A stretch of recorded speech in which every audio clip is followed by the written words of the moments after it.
ಹಾರ್ಮುಜ್ ಜಲಸಂಧಿಯನ್ನ ವಶಪಡಿಸಿಕೊಳ್ಳುವುದಾಗಿ ಘೋಷಣೆ ಮಾಡಿರುವ ಅಮೆರಿಕ ಅಧ್ಯಕ್ಷ ಡೊನಾಲ್ಡ್ ಟ್ರಂಪ್ ಈ ಜಲಸಂಧಿಯನ್ನ ದಾಟುವ ಹಡಗುಗಳ ಮೇಲೆ ಶುಲ್ಕ ವಿಧಿಸುವ ಬಗ್ಗೆ ಗಂಭೀರ ಚಿಂತನೆ ನಡೆಸಿರುವುದಾಗಿ ಹೇಳಿದ್ದಾರೆ. ಮಧ್ಯಪ್ರಾಚ್ಯದಲ್ಲಿ ಹೊಸದಾಗಿ ಸಂಘರ್ಷ ಭುಗಿಲೆದ್ದ ಪರಿಣಾಮವಾಗಿ ಹಾರ್ಮುಜ್ ಜಲಸಂಧಿ ಕಾರ್ಯಾಚರಣೆ ಬಂದ್ ಮಾಡಿರುವ ಇರಾನ್ ಹೊಸ ಉದ್ವಿಗ್ನತೆಗೆ ಅಮೆರಿಕವೇ ಕಾರಣ ಅಂತ ನೇರವಾಗಿ ಆರೋಪಿಸಿದೆ. ಇದೀಗ ಟ್ರಂಪ್ ಹಾರ್ಮುಜ್ ಜಲಸಂಧಿ ವಶಪಡಿಸಿಕೊಳ್ಳುವುದಾಗಿ ಹೇಳಿದ್ದಾರೆ.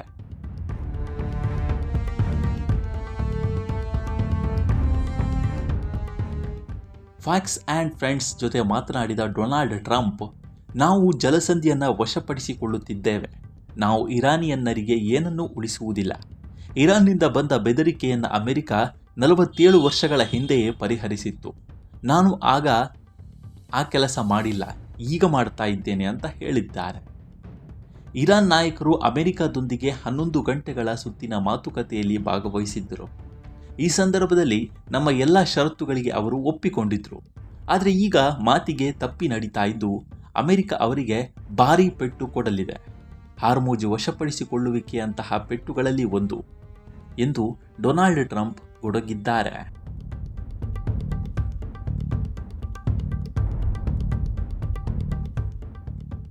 ನಾವು ಹಾರ್ಮುಜ್ ಜಲಸಂಧಿಯನ್ನು ವಶಪಡಿಸಿಕೊಳ್ಳುತ್ತೇವೆ. ಬಹುಶಃ ಅದು ನಮ್ಮ ನಿಯಂತ್ರಣದಲ್ಲಿ ಕಾರ್ಯಾಚರಣೆ ನಡೆಸಲಿದೆ. ನಾವು ಜಲಸಂಧಿಯ ರಕ್ಷಕರಾಗುತ್ತೇವೆ. ನಾವು ಅದನ್ನು ಜಲಸಂಧಿಯ ರಕ್ಷಕ ದೇವತೆ ಎಂದು ಕರೆಯುತ್ತೇವೆ. ಹೀಗಾಗಿ ಹಾರ್ಮುಜ್ ಜಲಸಂಧಿ ದಾಟುವ ಯಾವುದೇ ತೈಲ ಟ್ಯಾಂಕರ್ ನಮಗೆ ಶುಲ್ಕ ಕಟ್ಟಬೇಕು ಅಂತ ಅಮೆರಿಕ ಅಧ್ಯಕ್ಷ ಹೇಳಿದ್ದಾರೆ. ಇಲ್ಲಿಯವರೆಗೆ ಅಮೆರಿಕವು ಜಲಸಂಧಿಯನ್ನು ಯಾವ ಆರ್ಥಿಕ ಉಪೇಕ್ಷೆ ಇಲ್ಲದೆ ಕಾಪಾಡ್ತಾ ಇತ್ತು. ಆದರೆ ಇನ್ನು ಮುಂದೆ ಶ್ರೀಮಂತ ರಾಷ್ಟ್ರಗಳು ಹಾರ್ಮುಜ್ ಜಲಸಂಧಿಯನ್ನು ಬಳಕೆ ಮಾಡಲು ಹಣ ಪಾವತಿ ಮಾಡುವ ವ್ಯವಸ್ಥೆಯನ್ನು ನಾವು ಜಾರಿಗೆ ತರ್ತೇವೆ.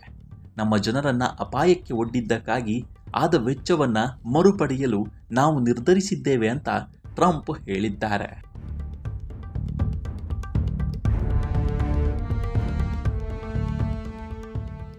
ಅಮೆರಿಕದೊಂದಿಗಿನ ಸಂಘರ್ಷದಲ್ಲಿ ಇರಾನ್ ಉತ್ತಮ ಹೊಡೆತವನ್ನು ಪಡಿತಾ ಇದೆ.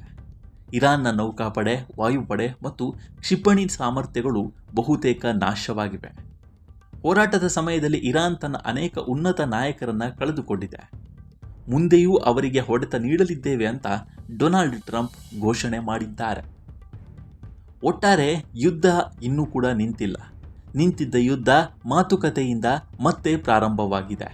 ಹೀಗಾಗಿ ಮಧ್ಯಪ್ರಾಚ್ಯ ದೇಶದಲ್ಲಿನ ಸಂಘರ್ಷ ಮುಂದೆ ಇನ್ಯಾವ ಹಂತಕ್ಕೆ ಹೋಗುತ್ತೋ, ಎಷ್ಟು ದಿನಗಳ ಕಾಲ ಈ ಸಂಘರ್ಷ ಸಂಕಷ್ಟವನ್ನು ತರುತ್ತೆ ಅನ್ನೋದು ಸಾಮಾನ್ಯ ಜನರ ಚಿಂತೆ ಆಗಿದೆ.